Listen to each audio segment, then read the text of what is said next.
So obviously, in this first phase of treating Hashimoto's, the most important thing is to reduce levels of TSH, because TSH is stimulating thyroid cells to produce hydrogen peroxide, leading to this inflammation. There are a couple of nutrients which are also very, very important, and this is another contributing factor for developing inflammation due to these nutrient deficiencies. Iodide is probably the most deficient trace mineral, and second in line would be selenium. So here's a brief presentation on the importance of two particular antioxidants which also complement iodide and also help to reduce inflammation at the same time. So let's talk about the ways of lowering TSH having to do with supplements and also nutrition. Most of the research on Hashimoto's that focuses on supplements have to do with two particular ones, glutathione and selenium. Glutathione, the body can make its own glutathione given the right nutrients. The two primary nutrients that the body requires to make its glutathione are N-acetylcysteine and selenium. If you take glutathione orally and swallow it, most of it is already broken down in the stomach, and very, very little will be absorbed into the body. The two routes that I know of that work, one is to take glutathione in a sublingual form, which means to put it under the tongue. It's absorbed in through the capillary bed of this bloodstream under the tongue and also in the cheeks. This is one route. The other one is to use glutathione topically to apply it to the skin. Sublingually, you can see from this illustration those lots of little black lines representing lymph channels. There's hundreds, thousands more than what's shown in this illustration, but this is another route of getting the glutathione under the tongue or in the cheek area. It'll be also absorbed into the lymphatic system and then be carried down through the neck and around the thyroid. The topical form is with using medical grade or pharmaceutical grade DMSO, which stands for dimethyl sulfoxide. This is a solvent that is absorbed very quickly through the skin, and we've formulated this product with pure glutathione so that as the DMSO is absorbed through the skin, it carries with it glutathione into the area of the thyroid. DMSO is also a known anti-inflammatory. Selenium has a number of qualities to it. It's one of the more or most important trace nutrients for the body.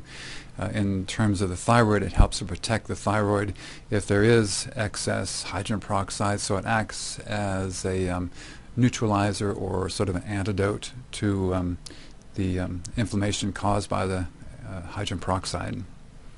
It also helps to, for this reason, helps to decrease inflammation and indirectly reduces thyroid antibodies by reducing inflammation.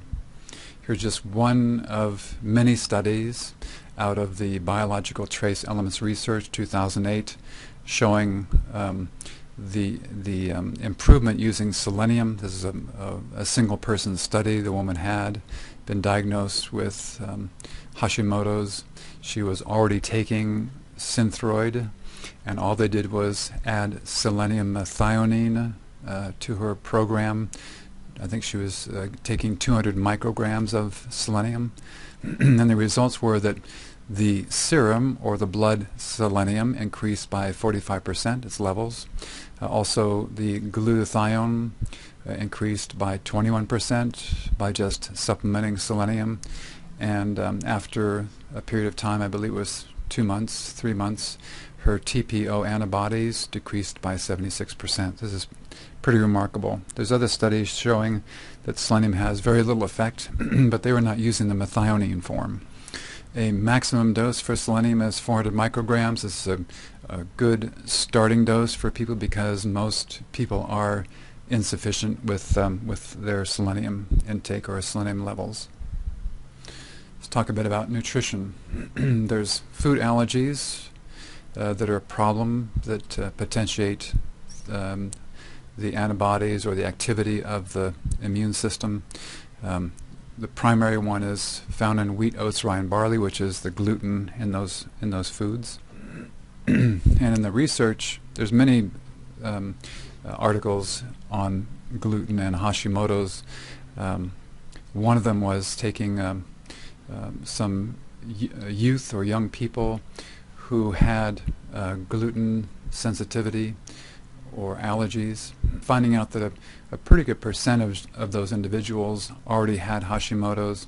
They followed them over a 10-year period of time and found that quite a few more of them developed Hashimoto's during that 10-year period. I don't remember the figures right now, but I think it was around 20% of them had Hashimoto's, and I'm sure if the research would have followed them into their adult or older years, that I'm sure a higher percentage would have also developed Hashimoto's. So removal of gluten is a very important part of the recovery from Hashimoto's. Usually when I pose this to people, I would say probably quite a few people that come that have Hashimoto's have already determined that they feel better being off gluten. But if they have not, and I ask them to, or encourage them to be off of gluten, there's a pretty immediate reaction of how can I ever do that. So I usually suggest people to stop gluten for a 2-week period of time, and usually by that time they're beginning to feel an improvement overall. And when I have them challenge after 2 weeks taking some gluten a couple of times a day for a day or two, they realize that there's a reaction to gluten, and they're very willing at that point to remain off gluten for an extended period of time. There are also other food allergies. There's quite a few common allergies to eggs and dairy and corn and other foods too. So if the person is highly sort of allergic, then we try to remove those foods as well, put them on a more of a hypoallergenic diet for a period of time. As you can see by some of the research that I mentioned in this presentation, the importance of nutrients. Our modern medical model is one of diagnosis, which is important, to label conditions, and then to treat it. And most of the time it's simply with pharmacy, which nothing wrong with pharmacy. It comes in handy sometimes, but it's not an approach which really addresses the cause. It's not an approach which addresses prevention of problems. And it's not a model which actually is directed towards improving people's health and their vitality.